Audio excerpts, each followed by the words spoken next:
Hello everyone. How's everyone's week beginning? Hopefully everybody is doing fine. Well, as usual, we got a late start again. Even with the 2-week respite in between from our last WIP N Chat.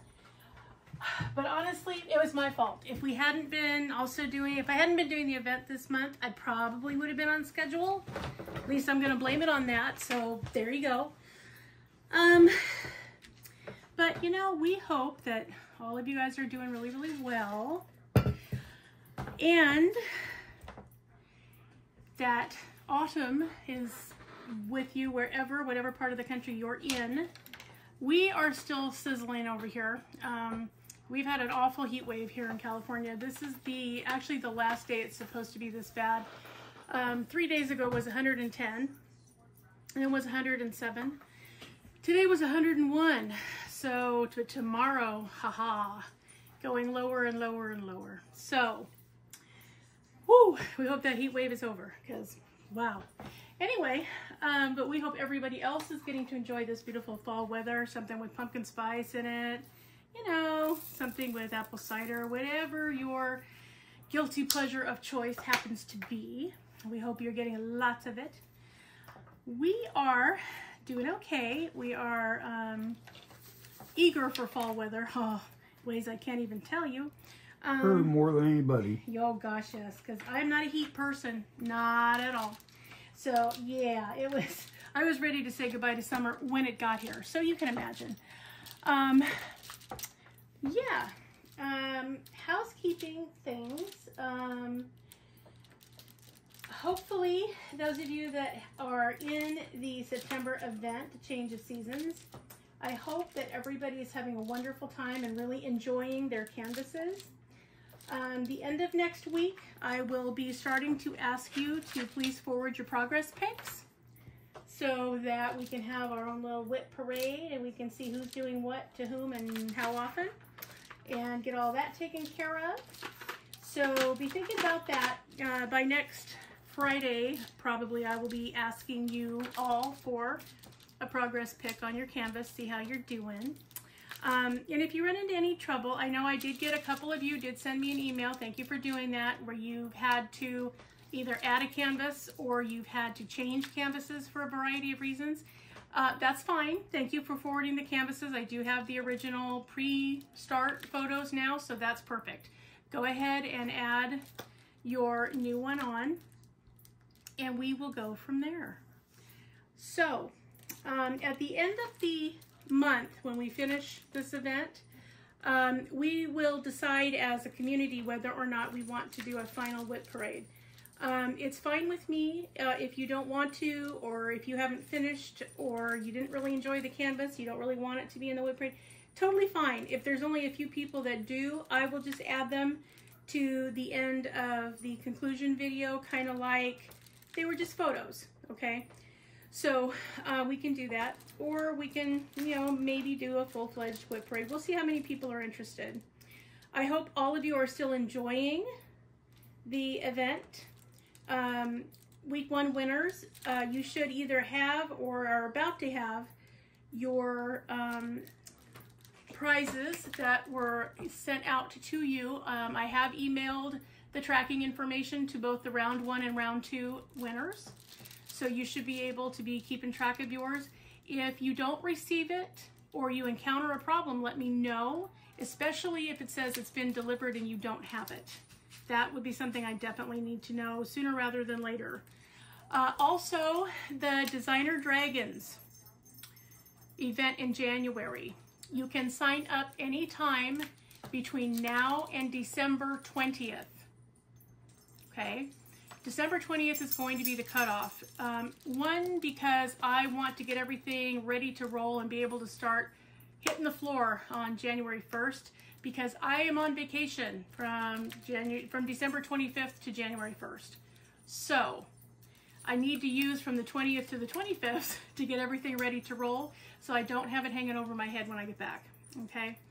So that's happening. So if you know you want to participate in the January event, the Designer Dragons, and you have a canvas ready to roll and you are just chomping at the bit, hey, sign up right now. I can put you on the list and you are officially there so that you don't have to worry about, you know, FOMO or anything like that. I did feel bad. I had to send a couple of people, you know, out from the Change of Seasons event because, you know, we are 10 full days into the event and they wanted to sign up. And so I'm sorry, but yeah, I can't do it. It's not fair to everyone who signed up on time, who is waiting to win a prize, to suddenly fill up the wheel with people who just stumbled upon it and went, ooh, a giveaway, and wanted to sign up. So I gave them an option. I did tell them that they could sign on, they could get me a picture of the canvas, and they could paint along with us, and I would add them to the grand prize drawing, but the weekly prize drawing was already closed out. Of the 4 people that I've had most recently, 3 went away never to be seen again, so I said bye. The 4th one said that was fine with her, so she has been added, so we will do an introduction for her when we do the next giveaway on Wednesday. So, I think that's everything, pretty sure. Thanks again for your comments and your questions. You guys are awesome. I love the kind of things that you guys ask. You're precious to me. I can't even tell you.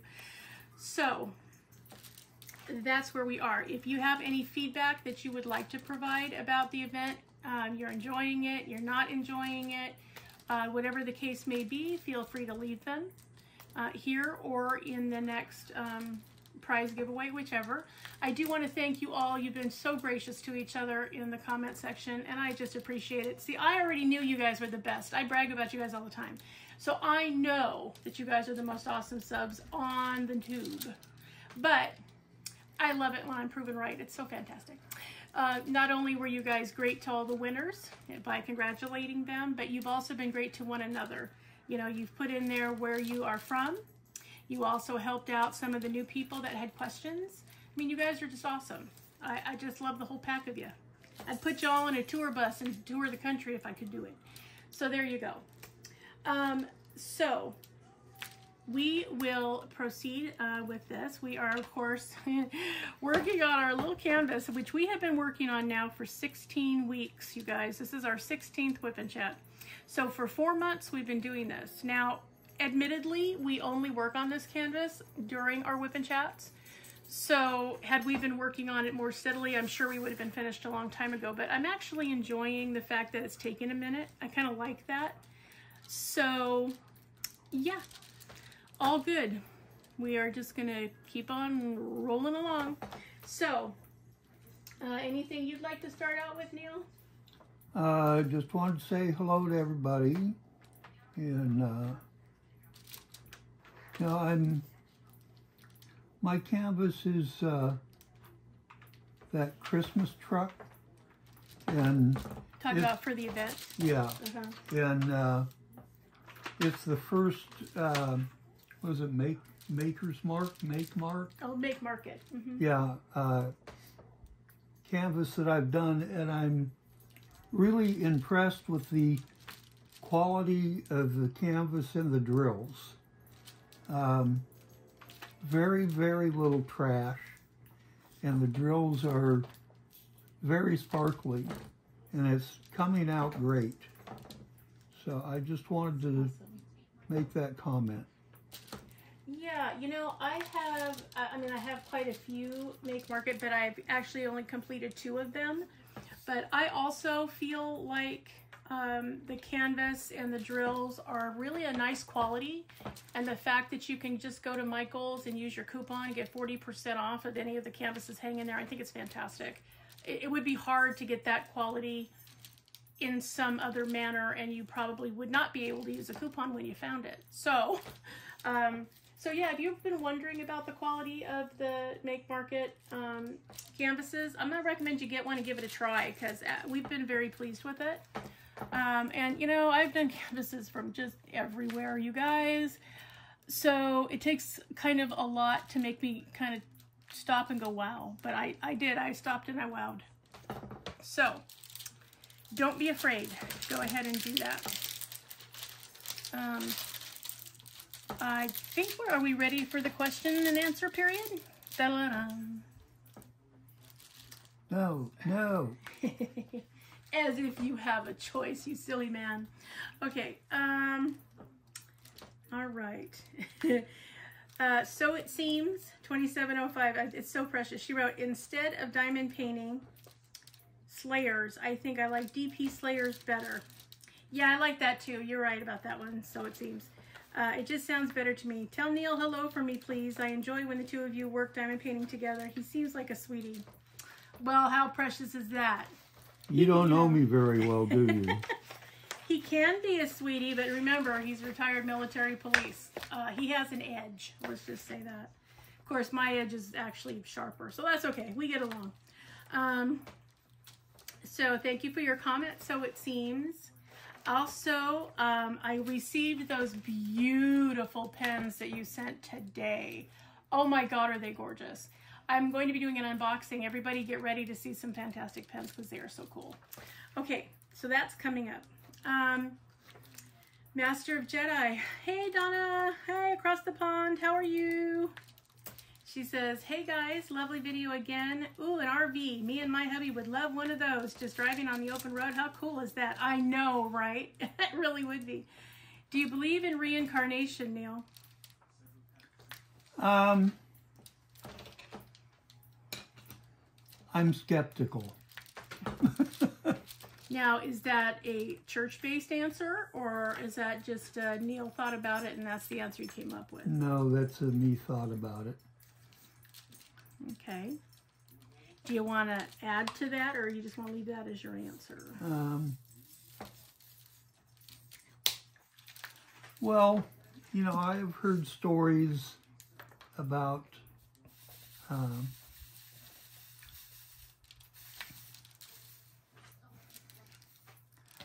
I don't remember if it was Asia somewhere or India, but the story that I heard was there was a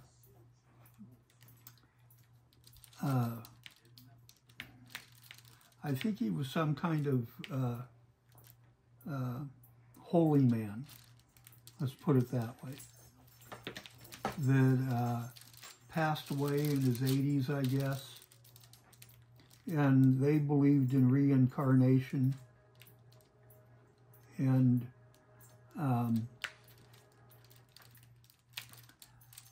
his advisors, or whatever you want to call them, that were close to him, started to search for a child in particular that you know, would be his reincarnated form. And this went on for, I don't know, 4 or 5 years, I guess. And they finally came upon this young boy and his family, and they walked in to be introduced to him, and the boy knew who they were and called them by name. And, you know, whether that's hearsay or whatever, I can't really say, because it was like, you know, third or fourth hand. So there you have it. So your position is you're skeptical. Yes. Okay. You know, this is one of those questions that is an interesting question. Because I personally think that there's enough research as much for it as there is against it. And so to answer the question and to have an opinion on it, there's not really a wrong answer, I don't think, because I do think that there's enough either way. When I was an early teenager, 13 or 14, I read an old book on the subject called The Search for Bridie Murphy, which was popular late 60s, early 70s, when hypnotherapy was kind of hitting the market for the first time. And of course, being a Barbra Streisand fan, I saw On a Clear Day, which I loved, which also dealt with this issue because, again, there was a lot going on during that time frame, the late 60s and early 70s, on this issue. So I really think, I mean, there's a very strong case for it. I also think that I like to think, or I like to believe, that our souls need more than one lifetime to reach a perfection that's appropriate. You know, I think we can't possibly learn everything that we need to learn to be worthy of ascension, right? So, or however you want to phrase that. And so I do think it takes more than one lifetime. And it seems to me like reincarnation would be the easiest way to kind of do that, to cycle through and go on. I imagine we will never know fully till we get to the point where, you know, it comes up. But I'd like to think that maybe there is, maybe if you were a total piece of scum in this lifetime and you basically either wasted your life or your life was forfeit because you spent most of it incarcerated or whatever, that you have a chance for redemption. I think that would be a nice thing to know.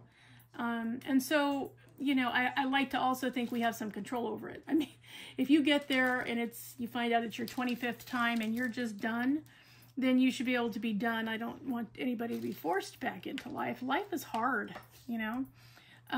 So I like to think there might be something to it so that you have multiple chances to get as much, let's call it soul perfection for just any lack of a better term, that you have as many opportunities to do that as it takes, you know, to get where you want to achieve. So I would like to hope so. And I like I said, I do think that there are cases of unmistakable instances of people who have known things they could not possibly have known, including times, dates, places, and people that were later confirmed to be factual, that they had no possible way of ever even, nobody knew them, they weren't from anywhere around where they lived, and most of them were children and had no ability to, you know, have this wild an imagination at this age.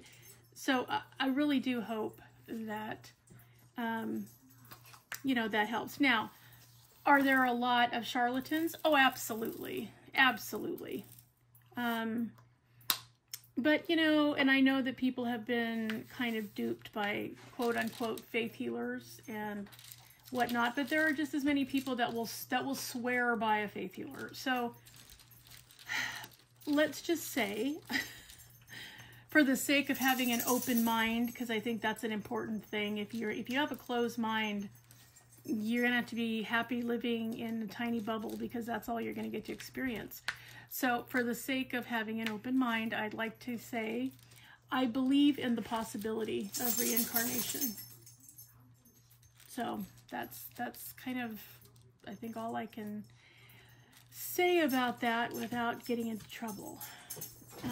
But yeah, if you're at all interested in the subject, I'm sure Amazon would have it. It's an old book, but seriously, The Search for Bridie Murphy. If you get an opportunity, give it a read because it's fascinating, if nothing else. So, yeah, there's that. And here we go, Master Jedi. She's trying to get us in trouble now.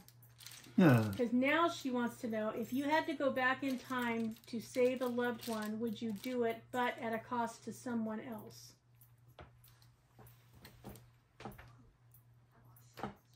I suppose it would depend on who the someone else was. Well, whether you knew or you didn't know. The only thing you know is that you have an opportunity to save a loved one, and it will have a price for someone else. Probably. I would. Would you? Who would it be that you would save? My grandmother on my mother's side. Oh yeah, how come specifically your grandma on your mother's side? Now she passed away when I was 7, and I always felt that she was very sweet and wonderful, and it was a devastating loss to me that she passed away when I was so young. Was it sudden, or was it a lingering thing when she passed? It was a complication from diabetes. Mm. And not as many treatments back then. What happened was that she developed gangrene in one of her legs. And even though they took her in on an emergency basis and amputated the leg, the gangrene had gone too far and she passed away. Well, that's just awful. I'm sorry Yeah. about that. That's very sad. I think it's nice that she was a nice lady. So you felt it very loved by her. Oh, yes. Nice. So all you grandmas out there, you're making an impression. This man is 74. So he's been, without his grandmother nearly 60 years, but still remembers her and feels still attached to her and misses her. So, think about that when you're playing with your grandkids. I think, I would love to be able to take the moral high road here, but I don't really think I can. I think if I could go back and save a loved one, I would do it.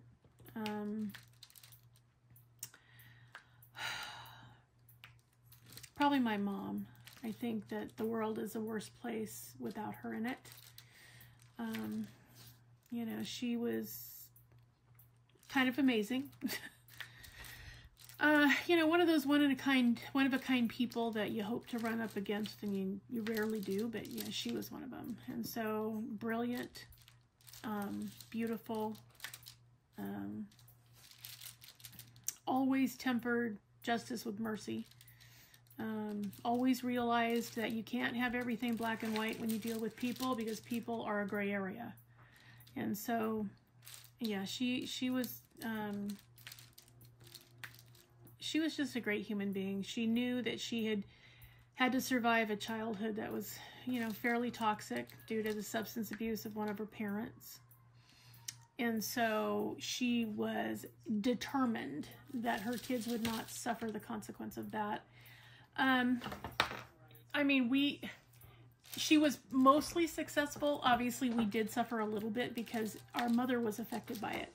So you can't not be affected by something that your mother's affected by. It doesn't work.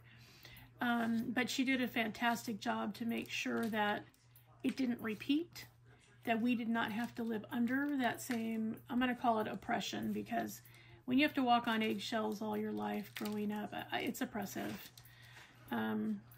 It was very hard for my mother because she was the oldest of 3 kids and the one that was most rebellious. So, yeah, she had to do a lot by trial and error and by how she felt about it and what she thought needed to be done, because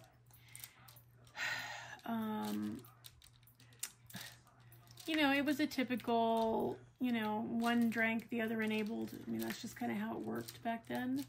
These people, my grandparents were born in, 1918 and 1920, and there just was not a big, thick book of what to do, and, there wasn't anything like AA for a long time. So, so she didn't have the luxury of people waiting to help her and, helping her figure out what to do and how to get out of the situation. She just had to learn to maneuver within it, and did not want her kids to have to experience that. And to her credit, we never did. So I appreciate that, and I don't take for granted how incredibly hard that was for her to do. So, yeah, I would love for my grandchildren to be able to have had more access to my mother. I know that my son, my oldest son especially, really misses her. She has been gone now 12 years as of this July. And he absolutely is, you know, devastated still at her loss. They were very close, and so he felt it the hardest. He recently finally got his own place. Actually, he got to move in on his 35th birthday, so that was kind of cool. And so I sent him their good silverware. It was one of the few things that I took out of their house when we had to move all of my dad's stuff out after he passed. And the house was going to be given to the, you know, reverse mortgage people.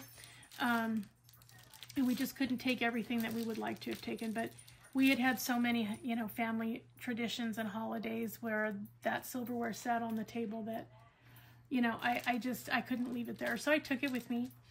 So I mailed it to him. Thank God for flat rate boxes. I mailed it to him, and he got it a couple of days after he moved in.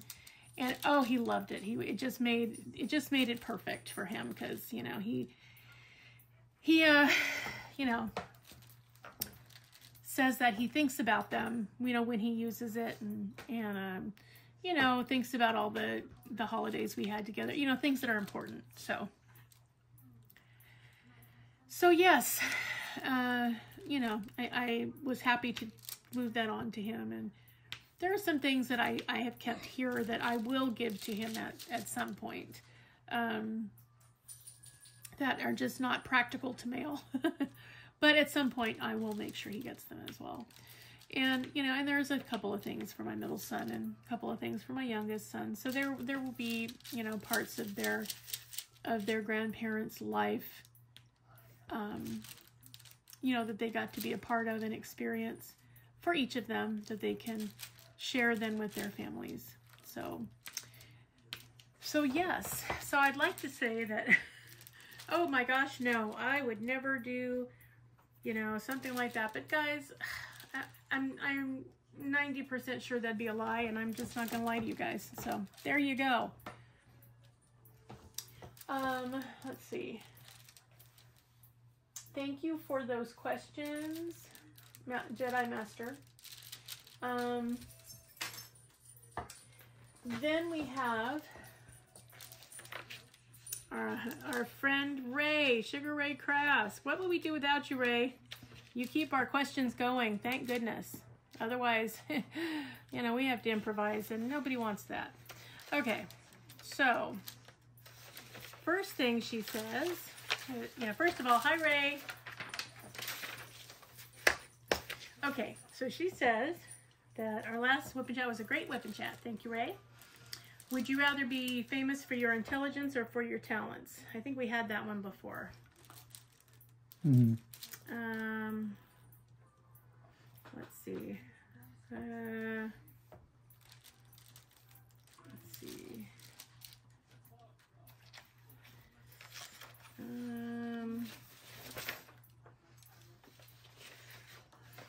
Okay. I think we answered most of these. Wait a minute. Let's see. Okay. What is the spiciest food you've ever eaten now? Oh my gosh.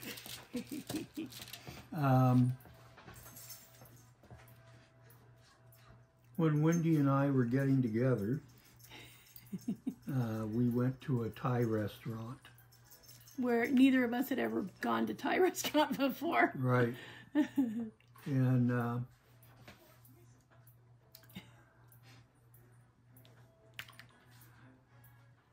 well, I know where this is going. I don't know that it was spicy. It wasn't really spicy, but we ordered iced tea, and the iced tea was so sickeningly sweet, you couldn't drink it. It was like horchata, you guys. If you've ever had that, it was like, ooh, God.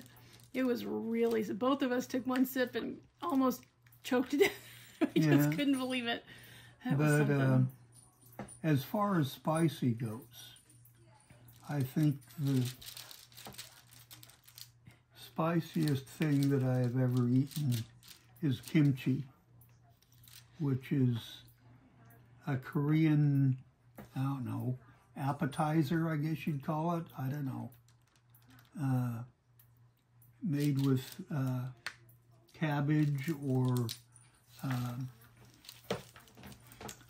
I think cucumber or zucchini.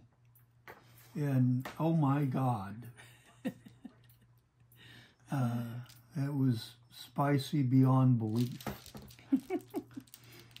Yeah, I have heard people talk about kimchi, so I'm sure it is.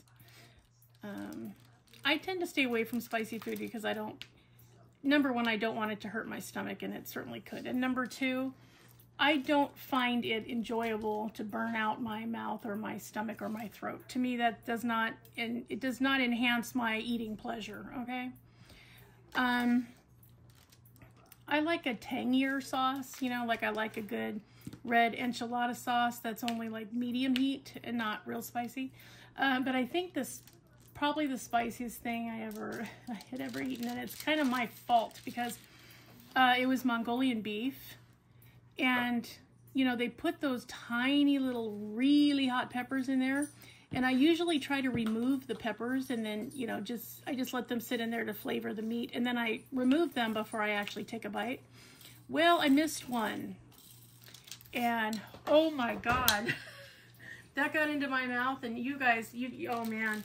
They had to chase me down and say, here, drink something. Don't drink water, drink milk. Oh, you guys, it was miserable. I don't understand how people eat things like ghost peppers, you know, or 5-alarm dishes. Like, I don't understand. Nope, that would not be okay with me. And I do watch that show on TV. I don't know if it's called Spicy Ones, where they're eating chicken wings with sauces that get progressively hotter until it's like, you know, the oh my God hot. I would not find that enjoyable at all. I would be like, no, I don't, you know, no, I don't want to burn my mouth, my face, accidentally get it in my eye and go blind. Like, no, that is not entertainment for me. But yeah, that Mongolian beef, oh boy, once you bite into those tiny red peppers, you never want to do it again. Oh my goodness. Yeah. I don't even like my salsa that hot. I mean, come on. Medium heat is about as high as the heat as I go. And sometimes even that's like, oh, I need to add tomatoes. I can't even. So yeah. Neil knows he's really kind to me when we have hot wing chicken, because I love the flavor of hot wing chicken. Or buffalo chicken. I really enjoy it, but I don't like it as hot as it's supposed to be.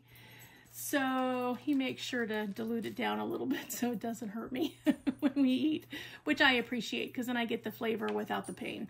All good there. So, okay, here we have that one. What is one thing, Neil, that you think can't be explained? The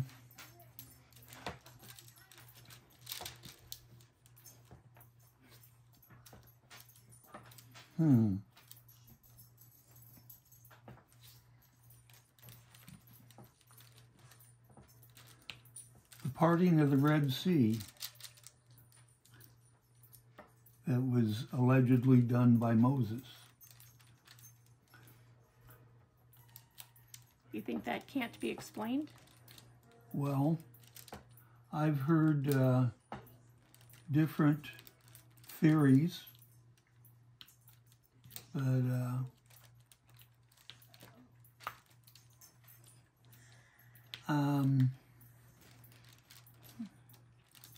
nothing that, you know, just says, this is the way it is, this is what happened, and this is the scientific documentation. You know?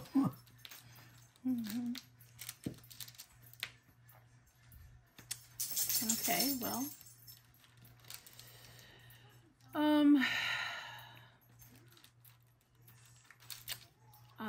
think for me, I'm going to say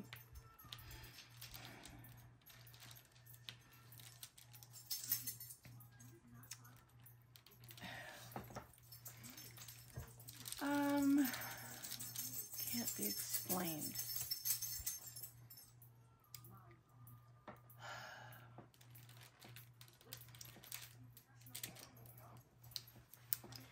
You know, up until, you know, a year ago, I probably would have said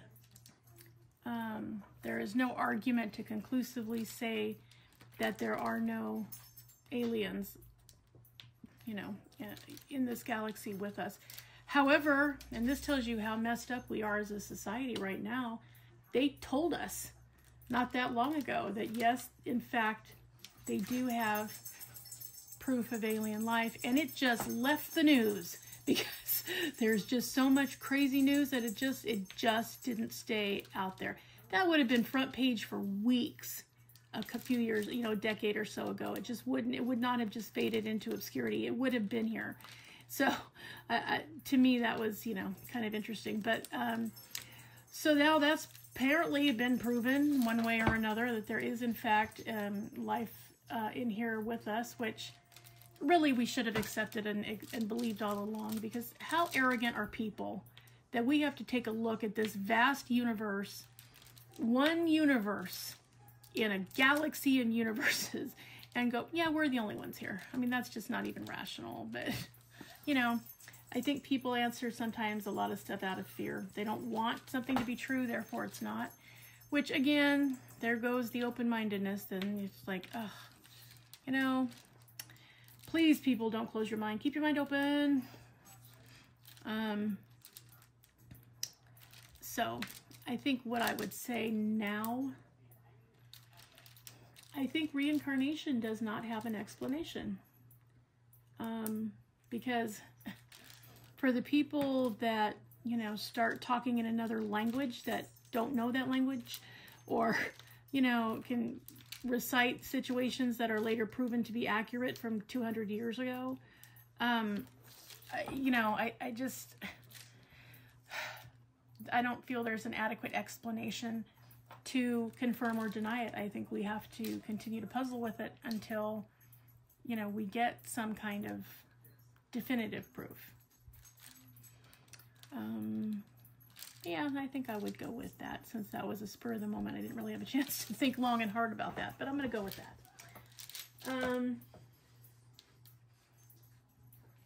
What's the biggest injury you've ever had, Neil? Oh my. Well, I've had a couple of them. One was just muscle damage, but the other one I think was more serious.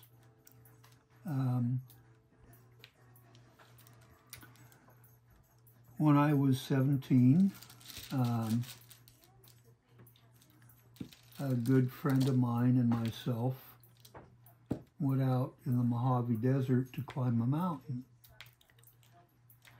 And he drove, and he had a Corvair. What year, for those of us that are... Well, this occurred in 1967. I'm not sure what year the Corvair was. Probably 64, 65 maybe. Okay. And so we went out and we climbed this mountain, kind of. How do you kind of climb a mountain? Well, we weren't sure if it was really the mountain we were looking for. You climbed a mountain? Yeah. Okay. And we were coming back towards Los Angeles, and we were coming through an area known as Red Rock Canyon. And we were going around a curve, and I don't know, he was going 65, maybe 70, and the Corvair spun out and went across 2 lanes of traffic, and there really wasn't any traffic, but went across 2 lanes going the other way and proceeded to go over the edge of the road and fell 50 feet, and the vehicle rolled 12 feet at the bottom. And at that time, seat belts weren't a requirement, so neither of us had seat belts on. And I put my arms through the windshield of the vehicle, and on my left arm I had a pretty serious flesh wound, muscle wound, and on the right arm, initially they thought that I had cut an artery, but was found later that I actually severed 50% of a medial nerve in the right arm. And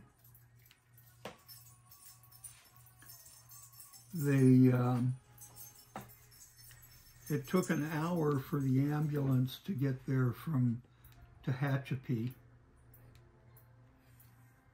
And they loaded us in the ambulance and took us to a hospital in Tehachapi, and the doctor there looked at it and said that, you know, it was pretty much out of his league, that what he could perform there. So they sent us to a hospital in Bakersfield.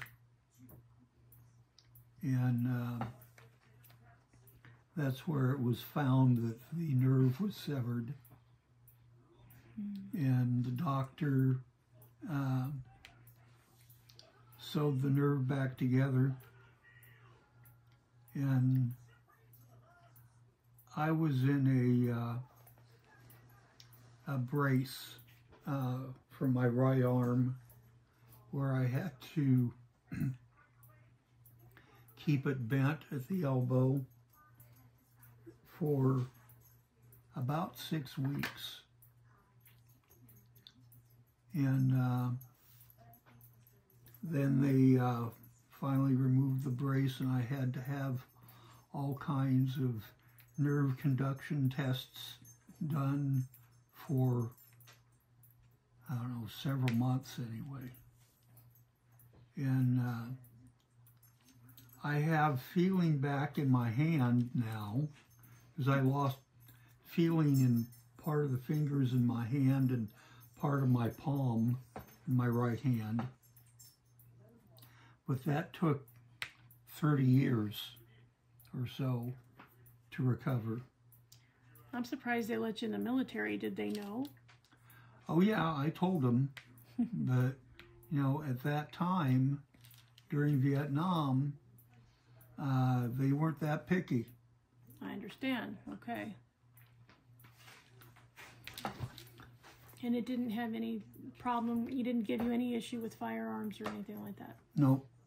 Well, that's good. So, what happened to the person that was driving, to the guy whose car it was? He wrenched his right knee. Was that it? That was it. Wow. And you went sailing through the windshield? Well, my arms did anyway. Your arms, yeah. Holy cow. Okay. Let's see. What did I do? Major injury. I really didn't have a lot of injury. I mean, childhood injuries is most of what I had to have. I mean, I broke my right arm. I broke my left wrist. Because it took me a while to understand that I don't belong on skates of any kind. Roller, ice, didn't matter. Nope, no skates for Wendy. But until I figured that out, I was on them quite often, and I would inevitably break something when I fell. So, bike riding, I twisted an ankle. I mean, it just, you know, I was an active kid, and I just plowed into stuff without really thinking. And so I was always doing something. My mother said to the last day, she said, you never had a picture as a kid where you didn't have some kind of injury. And it's true. If you look at these pictures, and they paid money they didn't have to take these pictures at Olin Mills, and, you know, some of the department stores at that time offered some nice portrait packages. And I mean, sure enough, I'm scraped up on my arms and my knees. I got big old knots and dings and bruises on my forehead. I mean, it's just, I was always doing something. I like to play on the bars. Yeah, it was not a good situation. And I really think it happened so much when I was a little kid that my mother put me in ballet trying to, hopefully, I don't know, give me some kind of balance and grace, hoping that I would not keep injuring myself. Didn't work. I still injured myself. But that was okay. I mean, I learned a lot also being in ballet class. But, so yeah, I think probably the worst thing was when I broke my arm. I spun around backwards on the bars that you hang from at elementary schools. I was trying to do, we called it a cherry drop at the time, where you would, you know, kind of be sitting on the bar and then you would swing around backwards. And the idea was you're supposed to land, you let go with your legs and land on your feet. Well, you know, use centrifugal force. Well, I don't know what happened, but I didn't. I landed kind of flat on the ground, and I had my arm landed before the rest of me, and the rest of me landed on it. And I broke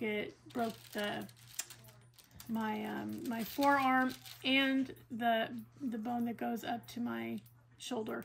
Both of them snap. That one took a long time to heal, partly because I didn't tell my parents what I did, and none of the people at the school who were supposed to be watching the kids, none of them saw me fall. So even though it hurt like crazy, I sucked it up, and I didn't let anybody know because I didn't want to be the squealer.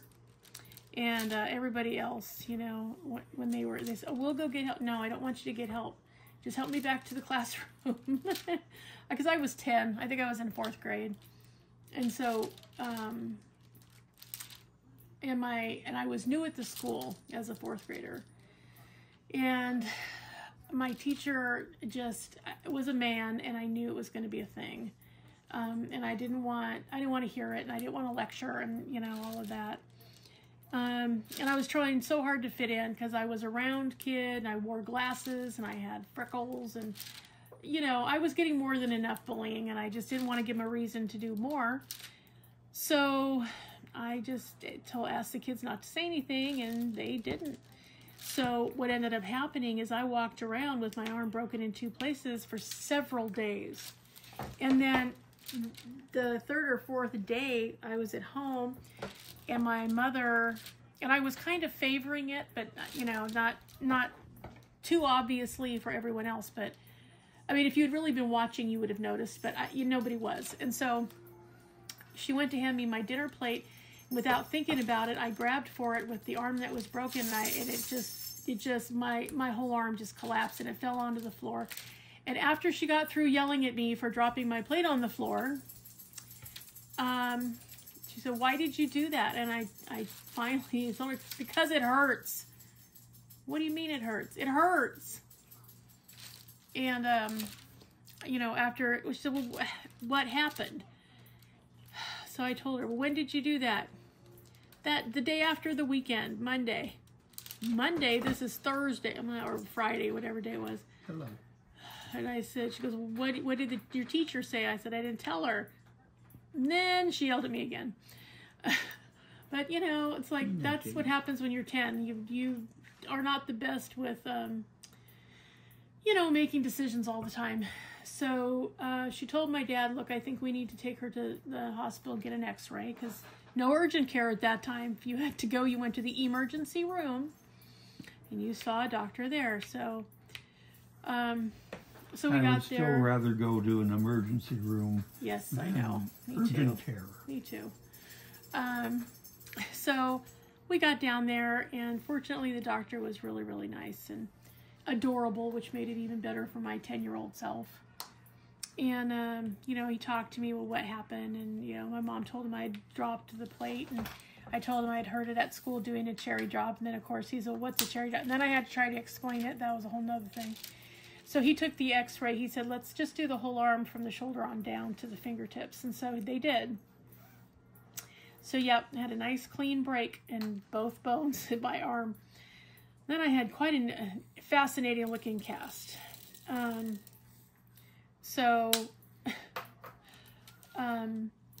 course, then my mother felt bad for having yelled at me, but, you know, it's all right, I forgave her. And although it didn't help me, the next year, as in 5th grade, I had a teacher who was actively a child molester after I got into my freshman year of high school. So I went through 5th grade. That was the year that I was in his class. Went through 5th grade with him, went to 6th grade, and we had moved. So I was going to another school, which was great. And then got through junior high. That was 7th and 8th grade. Went into 9th grade as a freshman, and I saw some of my friends from that school that I had left, where the child molester teacher was, because I told my parents, listen, he makes me feel weird, and he says things to the boys I don't think he should be saying, and they kind of poo-pooed it, like, you know, because I did have a wild imagination, so they thought that was part of it, and I kept trying to tell them, and they didn't listen. Okay, when I got into high school, there was a big article in the paper about him and that he had been caught, and sure enough, he'd been molesting boys for the longest time, and he was really good at covering it up most of the time. I mean, he dated the divorced teacher, the lady in the next classroom over, I think to kind of hide the fact that he was actually a pedophile. But anyway, somebody finally talked, and he'd been found out, and I felt so bad, because we, you know, my friends and I would kind of look at each other, because he would take, you know, the sons that were in his class of single moms whose dads weren't around, and he would take them, quote unquote, camping over the weekends, or to see a museum and then stay the night, and all this stuff. And we knew, even as kids, we're like, whoa, teachers shouldn't do that. Like, it was a whole thing. Nothing happened, but by the time it got all blown out, then we knew, because we knew that a couple of the boys in particular, we knew that something wasn't right. So yeah, it was a whole thing. But which is kind of a long way of saying that really was the biggest injury, was on the bars at school when I was in 4th grade, trying to, you know, have a stiff upper lip and not whine. I was never a whiny kid. Like, I did not get hysterical. My parents didn't like hysteria, because they wanted to know when I was really in distress and when I wasn't. So they, you know, made it very clear that you are not going to behave in a way that, you know, we have to wonder if you're really okay or not. If you are not okay, say so, and if you are okay, don't whine about it. That was the whole thing. Good night, you two. I'll see you in the morning. And so we, you know, just, it caused a lot of different things in my life. Boy, did my parents feel terrible when they found out that I wasn't kidding when I said that he's nice to the boys and he's mean to the girls. And, you know, they just figured it was typical discipline, but I knew what typical discipline was. But no, they didn't see it. They figured at 10 I didn't know exactly what I was talking about. And, you know, they didn't want to make a big, huge thing out of something that ended up being nothing, because they both worked full time and they didn't want to have to, you know, have adversarial relationship with the school and just, you know, you name it. And I was a latchkey kid, even at that time. I had been a latchkey kid since the 3rd grade. Well, technically I was a latchkey kid before that, but my brother was 8 years older than I was. And so he would have to come pick me up at school, and then we would walk home, and then he'd have to keep tabs on me until my parents got home from work. So, you know, I wasn't alone at that point. I was by myself at 10 because he would turn 18 and moved out. So, you know, I used to really, because I was afraid of that one teacher. He absolutely creeped me out, which I did not have the vocabulary to say when I was that age. But yeah, he did. He 100% creeped me out. And for good reason, it turned out. But yeah, listen to your kids. They say that an adult's not right. The adult's not right. I don't care, you know, how wonderful they are or how great to their community that they've been. If your kid tells you that their red alert's going off, you really have to listen. So yeah, but I was actually okay that when I broke my arm, because of the way the classes were set up, who had PE when, who went outside when, I got to stay in the other classroom most of the time because I was an overachiever. So I had, you know, late to reading instead of early reading in the classroom. So I got to get to school an hour later, and you know, I was an afternoon reader, so the other teacher had the reading in the afternoon class. And so starting at lunchtime, since I couldn't go out and play normally anyway, I just went ahead and stayed in her class, which was fine because she was very nice. I didn't understand why she liked him, because I thought, you know, she's so nice and he's such a ghoul. Like I couldn't understand it. But anyway, the things that happen when you're in 4th and 5th grade. So, you know, I mean, it was fine. Nothing happened to me, but I feel so badly for the boys that were in our classroom that, you know, when we knew something was going on, and I'm sure that they were molested mercilessly with their mother's blessing because they didn't realize what a cretin he was. And so, so yeah, that was a rough thing. So that's all those questions, Neil. So now I have one for you. What movie or play or show in general kept you thinking even after it was over? Oh.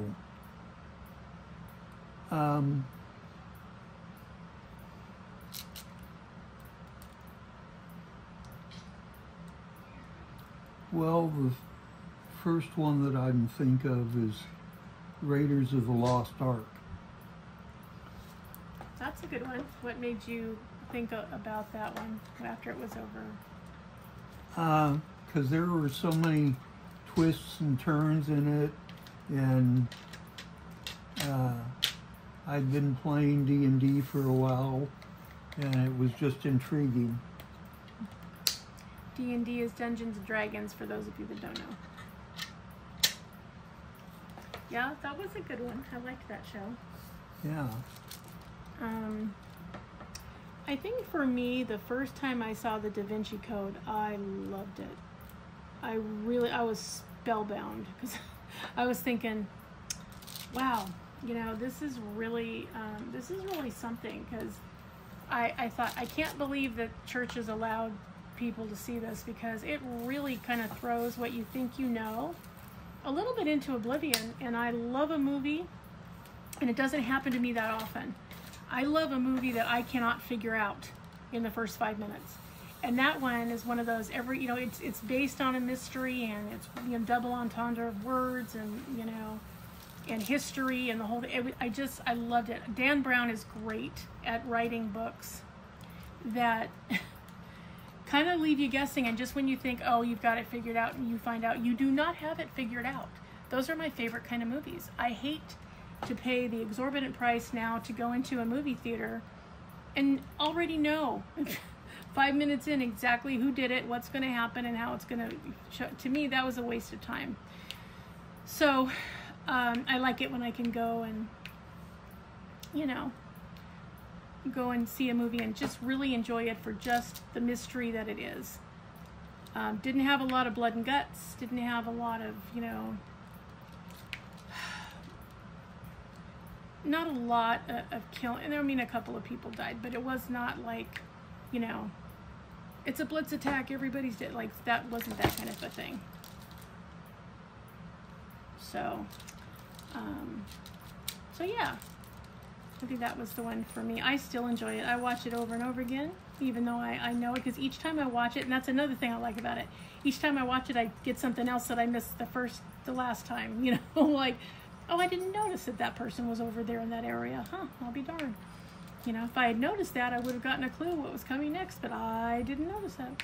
So, yeah, I love the Da Vinci Code.